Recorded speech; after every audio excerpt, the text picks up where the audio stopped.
नमस्कार, मेरा नाम है फी हिंदुस्तानी और आप नाउ नोएडा देख रहे हैं। दिल्ली विधानसभा की 70 सीटों पर वोटिंग का टाइम अब खत्म हो चुका है और चुनाव आयोग के आंकड़ों के अनुसार अगर हम बात करें तो 5 बजे तक दिल्ली विधानसभा की 70 सीटों पर 57.57 का वोटिंग प्रतिशत जो है देखा गया है।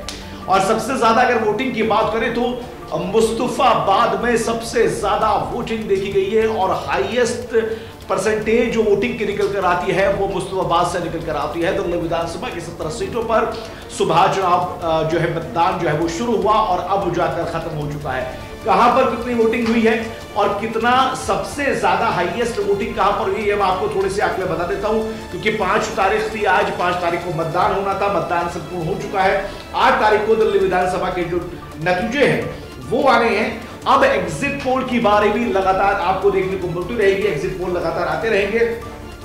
चुनाव आयोग की अगर माने तो 5 बजे तक सेंट्रल दिल्ली में 55.24 का प्रतिशत का मतदान हुआ, ईस्ट दिल्ली में 58.98, नई दिल्ली में 54.37, नॉर्थ दिल्ली में 57.24, नॉर्थ ईस्ट दिल्ली में 63.83, नॉर्थ वेस्ट दिल्ली में 58.05 और शाहदरा में 61.35, साउथ दिल्ली में 55.72, साउथ ईस्ट दिल्ली में 53.77, साउथ वेस्ट में 58.86, वेस्ट दिल्ली में 57.42 की वोटिंग परसेंटेज यहां पर देखने को मिली और सबसे ज्यादा नॉर्थ ईस्ट दिल्ली में देखने को मिली जहां पर 63.83 का मतदान देखने को मिला।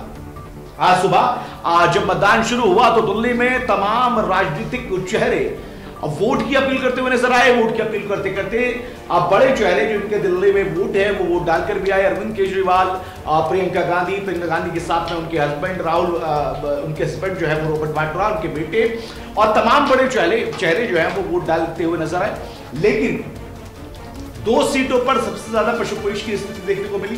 पहली ओखला में जहां एक तरफ शफाउर रहमान जो कि एमआईएम की कैंडिडेट है, दूसरी तरफ अमानतुल्लाह, तीसरी तरफ कांग्रेस की अरीबा खान और चौथे थे मैदान में बीजेपी। यहां पर एक बहुत तकड़ा मामला देखने को मिला, बड़ी बड़ी कतारें देखने को मिली और कई तरह के इल्जामात के दौर भी यहां पर देखने को मिले। आम आदमी पार्टी के नेताओं ने तमाम तरह के इल्जामात लगाए। उन्होंने कहा कि चुनाव आयोग जो है यहाँ पर संज्ञान नहीं ले रहा है, यहाँ पर वोटिंग से रोका जा रहा है, बैरिकेटिंग की जा रही है। सोमनाथ बापी ने इल्जाम लगाया कि बैरिकेटिंग से लोगों को रोका जा रहा है। और सीलमपुर से खबरें आई कि बुर्के की आड़ में जो है खबर ये आई कि बुर्के की आड़ में गलत तरीके से वोटिंग वहां पर की जा रही है, अवैध वोटिंग वहां पर करवाई जा रही है। तो वहां पर आधार कार्ड या फिर आईडी कार्ड जो है वो चेक करने के लिए भी खबर आई, जिसको जो है सिरे से नकार दिया गया। वहां पर कहा गया कि 2 सेम नाम की वजह से, सेम सन ऑफ की वजह से यहाँ पर दिक्कत का सामना करना पड़ा था, लेकिन बाद में इसको सुलझाकर अब जो है वोटिंग उनसे करवा दी है। उसके बाद में फिर झड़प देखने को मिली, तीखी बहस देखने को मिली। आम आदमी पार्टी के तमाम कार्यकर्ता बीजेपी के कार्यकर्ताओं से भिड़ गए। दिल्ली का हाल आज ऐसा रहा। वोटिंग के बाद में अब बारी आती है एग्जिट पोल की। एग्जिट पोल का सिलसिला शुरू हो चुका है। लगातार तमाम चैनल्स, तमाम मीडिया हाउसेस जो है वो अब एग्जिट पोल दिखाएंगे, लेकिन फिलहाल जो आज वोटिंग वाला दिन था वो कंप्लीट हो गया। 8 तारीख को दिल्ली में अब किसकी सरकार बनेगी ये भी फैसला हो जाएगा।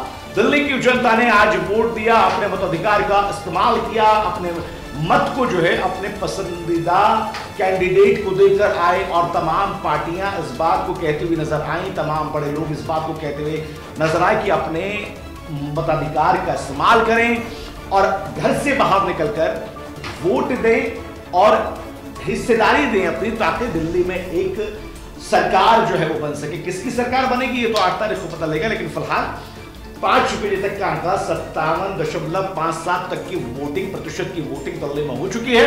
8 तारीख का इंतजार है किस तरह से अब सरकार बनेगी दिल्ली में, क्या तोड़फोड़ होगी, क्या फिर गठजोड़ होंगे, किसकी सरकार बनेगी, किसको पूर्ण बहुमत मिलेगी, कौन पीछे रह जाएगा, कौन आगे बढ़ जाएगा। इन तमाम चीजों पर लगातार हमारी नजर बनी रहेगी और हम आपको अपडेट भी करते रहेंगे। लेकिन फिलहाल आज 5 तारीख को अब दिल्ली में वोटिंग खत्म हो चुकी है। अब बारी सिर्फ रिजल्ट की है, इंतजार जो है वो रिजल्ट का है। देखना होगा कि दिल्ली की जनता ने किसके सर पर सजाया है जीत का सेहरा, किसके सर पर सजाया है जीत का ताज और किसको मिली है मात। ये देखने वाली बात होगी। 8 तारीख को नतीजे आएंगे, उससे पहले कोशिश करेंगे कि नाउ नोएडा अपना ओपिनियन पोल जो है वो आपके सामने रख सके। फिलहाल दीजिए मुझे इजाजत। देश और दुनिया की तमाम बड़े खबरों के लिए लगातार आप जुड़े रहिए नाम के साथ में। नमस्कार, आदाब।